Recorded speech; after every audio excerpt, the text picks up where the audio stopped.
5ই আগস্টে বাংলাদেশের জনগণ আওয়ামী লীগের বিরুদ্ধে একটি রায় দিয়েছে যে আওয়ামী লীগ বাংলাদেশে আর কখনোই রাজনীতি করতে পারবে না। ফলে আমরা যখন বলি জনগণ সিদ্ধান্ত নেবে আওয়ামী লীগের ব্যাপারে, জনগণ সিদ্ধান্ত নিতে পারে দুইটি উপায়, একটি ভোটের মাধ্যমে, একটি রাজপথে তাদের অবস্থান জানান দিয়ে গণ অভ্যুত্থানের মাধ্যমে। একটি যখন গণ অভ্যুত্থান হয়েছে, সেই গণ অভ্যুত্থানে মুজিববাদকে, আওয়ামী লীগকে বাংলাদেশের জনগণ অস্বীকার করেছে এবং জনরোষে সেই ফ্যাসিস্ট সরকারের নেতৃবৃন্দকে দেশ থেকে পালাতে হয়েছে। এরপরে আওয়ামী লীগ বাংলাদেশে রাজনীতি করবে কি করবে না এই আলোচনায় আসলে আসতে পারে না। এবং উপস্থিত বিভিন্ন রাজনৈতিক দলের নেতৃবৃন্দদের জাতীয় নাগরিক পার্টির পক্ষ থেকে সালাম এবং শুভেচ্ছা জানাচ্ছি। প্রথমেই এবি পার্টির এই প্রতিষ্ঠাবার্ষিকীতে আন্তরিক শুভেচ্ছা এবং আগামীর পথ চলায় এবি পার্টি বাংলাদেশের জনগণের অধিকার রক্ষায় এবং তাদের কাঙ্ক্ষিত লক্ষ্যে পৌঁছাতে পারবে সেই প্রত্যাশা ব্যক্ত করছি। আমরা জানি যে বিগত ফ্যাসিজমের সময়ে এবং এই জুলাই আগস্ট অভ্যুত্থানে যে ফ্যাসিবাদ বিরোধী ঐক্য প্রতিষ্ঠিত হয়েছিল, এবি পার্টি তার অন্যতম ভূমিকা রেখেছে সেখানে। এবি পার্টির নেতৃবৃন্দদের সাথে ব্যক্তিগতভাবে আমার বা আমরা যারা এই আন্দোলনে ছিলাম, আমাদের অনেকেরই একটা পূর্ব পরিচয় ছিল, একটা অনানুষ্ঠানিকভাবে পরিচয় ছিল। যেই কয়েকটা রাজনৈতিক দল, ফ্যাসিবাদ বিরোধী দল আমাদের বিশ্ববিদ্যালয়গুলোর ছাত্র আন্দোলনগুলোতে ভূমিকা রাখতো নানাভাবে, সামনে থেকে পিছন থেকে প্রত্যক্ষ পরোক্ষভাবে, এবি পার্টি তার মধ্যে অন্যতম। বিভিন্ন সময়েই এবি পার্টির নেতৃবৃন্দ আমাদেরকে সেই সহায়তা দিয়েছেন। আরও অনেক বিভিন্ন রাজনৈতিক দলই আমাদের গত 7-8 বছরে আমাদের বিশ্ববিদ্যালয়ের যে ফ্যাসিবাদ বিরোধী ছাত্র আন্দোলন সেখানে ভূমিকা রেখেছে। তো এবি পার্টিকে সেজন্য আজকের এই আয়োজন থেকে ধন্যবাদ জানাচ্ছি।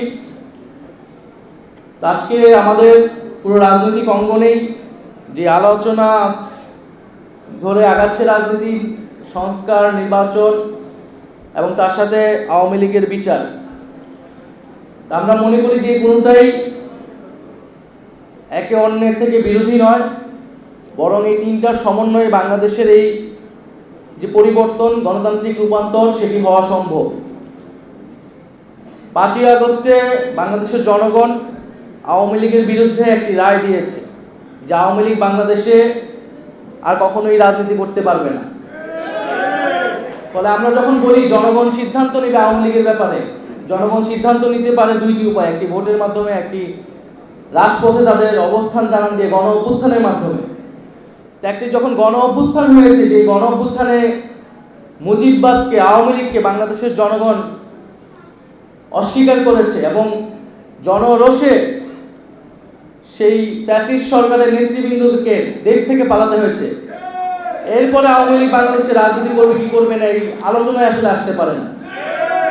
আমরা মনে করি আওয়ামী লীগের সেই নৈতিক ভিত্তি, রাজনৈতিক ভিত্তি হারিয়েছে।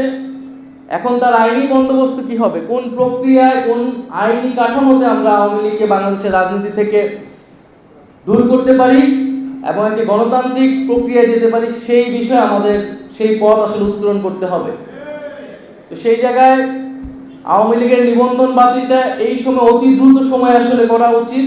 বিচার চলাকালীন সময়ে সাংগঠনিক রাজনৈতিক কার্যক্রম নিষিদ্ধ ঘোষণা করতে হবে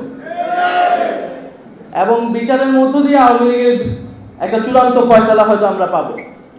দ্বিতীয়ত, সংস্কারের কথা সকল রাজনৈতিক দলগুলোই বলছে। আমরা বলছি যে একটা মৌলিক সংস্কারের জায়গা আমাদের ঐক্যমত হতে হবে, যেই সংস্কারের মাধ্যমে শাসন ব্যবস্থা এবং ক্ষমতা কাঠামোর পরিবর্তন হতে পারে। সেই মৌলিক সংস্কার যদি না হয়, তাহলে বাংলাদেশের আসলে যেই আকাঙ্ক্ষার জায়গা থেকে পরিবর্তন, সেই আকাঙ্ক্ষা আসলে বাস্তবায়িত হবে না।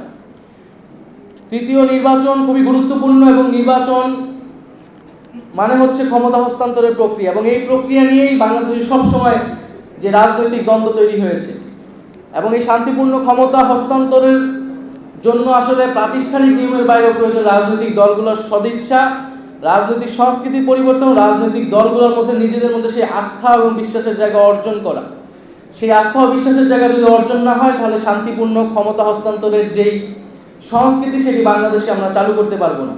আমরা আশা করব যে এবারে গণ অভ্যুত্থানের মধ্য দিয়ে যে জাতীয় ঐক্যমত্য এবং জনগণের আকাঙ্ক্ষা তৈরি হয়েছে, সেই আকাঙ্ক্ষার প্রতি সবাই শ্রদ্ধাশীল থেকে আমরা বাংলাদেশে শান্তিপূর্ণভাবে ক্ষমতা হস্তান্তরের একটি সাংবিধানিক প্রক্রিয়া এবং একটি রাজনৈতিক সংস্কৃতি তৈরি করতে পারবো। আজকে এবি পার্টির ৫ম প্রতিষ্ঠাবার্ষিকী উপলক্ষে আবারও শুভেচ্ছা এবং আমাকে আমন্ত্রণ জানানোর জন্য ধন্যবাদ জানাচ্ছি। আসসালামু আলাইকুম।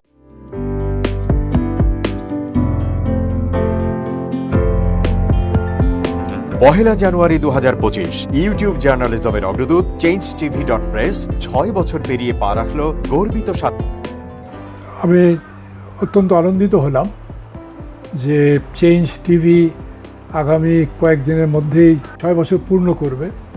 আর হাঁটি হাঁটি পা পা করে চলা শুরু করে এখন সে বেশ দৌড়াদৌড়ি করছে বলা যেতে পারে। ও নামটাও অত্যন্ত বলবো যে সিগনিফিকেন্ট, যে চেঞ্জ, এই গণঅভ্যুত্থান কিন্তু চেঞ্জ চেয়েছে। সেই হিসেবে তোমার টেলিভিশনের, তোমার এই চ্যানেলের নামের একটা যথেষ্ট মিল পাওয়া যায়। আমার প্রত্যাশা যে এই গণঅভ্যুত্থানের যে প্রত্যাশা, যে আশা আকাঙ্ক্ষা, চেঞ্জ টিভি সেটিকে এগিয়ে নিয়ে যাবে। তোমাকে শুভেচ্ছা। চেঞ্জ টিভি যারা সম্পৃক্ত আছেন, যারা কর্মী আছেন, সামনে পেছনে সকলকে আমার শুভেচ্ছা। changetv.press এক ফোঁটা হলুদ নেই। Online TV channel change TV 6 বছর ধরে ওনারা কাজ করে যাচ্ছেন। ইতিমধ্যে জনগণের হৃদয়ে স্থান করে নিয়েছেন। প্রায় 22 লাখ সাবস্ক্রাইবার আছে এর। আর যে কোনো অনুষ্ঠান 10 লাখের মতো মানুষ এটা প্রতিদিন মানুষ দেখে থাকে। আমিও এই চ্যানেল নিয়মিত দেখি। তো চেঞ্জ টিভির পক্ষে আমিরুল মোমিনিন মানিক সাহেবের উপস্থাপনা, প্রশ্নের ধরন, এগুলো জনগণ দেখতে চায়, শুনতে চায়। আমি চেঞ্জ টিভির উত্তরোত্তর সমৃদ্ধি কামনা করছি। changetv.press এক ফোঁটা হলুদ নেই। চেঞ্জ টিভি, তো আমি তাদেরকে আমার অসংখ্য শুভেচ্ছা জানাচ্ছি, কারণ তারা যে ভূমিকা রেখেছে এই সময়, একটা কঠিন সময় ছিল, সেটাতে যেমন ভূমিকা রেখেছে, এমনকি 5ই আগস্টের পরে নতুন বাংলাদেশেও তারা তাদের সেই তীক্ষ্ণ একটা সমালোচনামূলক এবং যেটাকে আমি গঠনমূলক বলবো, সেরকম একটা ভূমিকা রাখছেন। তো সেক্ষেত্রে আমরা মনে করি যে এই ভূমিকা আমাদের দরকার, আমরা চাই এটা থাকুক এবং আরও যেন সমৃদ্ধ হয়। নতুন বাংলাদেশ নির্মাণে আমরা চাই যে চেঞ্জ টিভি যে সমালোচনাগুলো করছে বা যেগুলো আমরা তুলে ধরছেন, সেটা এমন করে করবেন যেন আমরা সেখান থেকে শিখতে পারি এবং সবাই মিলে যেন আমরা নতুন বাংলাদেশকে সত্যিকার অর্থে বৈষম্য বিহীন একটা সমাজ গড়ে তুলতে পারি, সেটা আপনারা সহজ চেষ্টা করুন। changetv.press এক ফোঁটা হলুদ নেই। আগামী জানুয়ারি মাসের 1ম তারিখে আপনারা 6 বছর পূর্ণ করতে যাচ্ছেন। আপনাদেরকে শুভেচ্ছা জানাচ্ছি, আন্তরিক ধন্যবাদ জানাচ্ছি। আমি আশা করব চেঞ্জ টিভি অতীতে যে বলিষ্ঠ ভূমিকা পালন করেছে, আগামীতেও আপনারা সেই বলিষ্ঠ ভূমিকা পালন করবেন। আমি আমার এলডিপির পক্ষ থেকে, মুক্তিযোদ্ধাদের পক্ষ থেকে আপনাদেরকে আন্তরিক মোবারকবাদ জানাচ্ছি, শুভেচ্ছা জানাচ্ছি।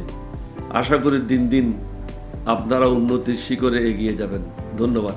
changetv.press এক ফোঁটা হলুদ নেই। অতীতে সরকারের আমলে 10 বছর আমি কোনো ব্যবসা করতে পারিনি। আমার ব্যবসা বন্ধ করার জন্য যত রকম দরকার সব কাজই করেছে, শুধু একটাই বাকি রেখেছে, আমি গুটিয়ে নিয়ে যাইনি।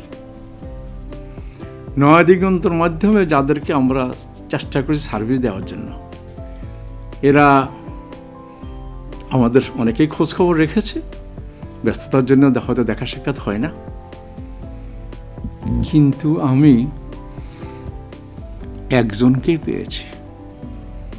তিনি হলেন চেঞ্জ টিভির আমিরুল মোমিন মানিক। উনি এক সময় দিগন্ততে ছিল, সেই হিসাবে আমাদের জানাশোনা ছিল। ওনার একটা ইন্টারভিউতে আমার খুব পছন্দ হয়েছে, সেজন্য আমি ওনাকে 10:30টার সময় ফোন করেছি। উনি উত্তরে বললেন, গলাটা খুব পরিচিত, প্রথমে হয়তো নামটা বুঝে সারেননি, আমার নামটা খেয়াল করতে, আমি সাথে সাথে নাম বলেছি এবং বলল যে 3 দিনের মধ্যে আপনার সাথে আমি দেখা করব। ওনার কমিটমেন্ট অনুযায়ী সেইভাবে এসছে এবং উনি বলছে আপনার যত দুঃখের কথা সব বলেন, আমি প্রচার করব। আমি সত্যি সত্যি ওনার কাছে খুবই কৃতজ্ঞ। আমার মনে যেসব ক্ষোভ আছে, যেসব দানা বেঁধে আছে, আমি কিছুটা হালকা হয়েছি ওনার সাহায্যে। আমি চেঞ্জ টিভির উত্তরোত্তর সমৃদ্ধি কামনা করি এবং ভবিষ্যতে যেন আমার মতো একজন নাম না জানা লোককে চেঞ্জ টিভির সামনে এনে তাকে যেন উদ্বুদ্ধ করে। changetv.press, এক ফোঁটা হলুদও নেই।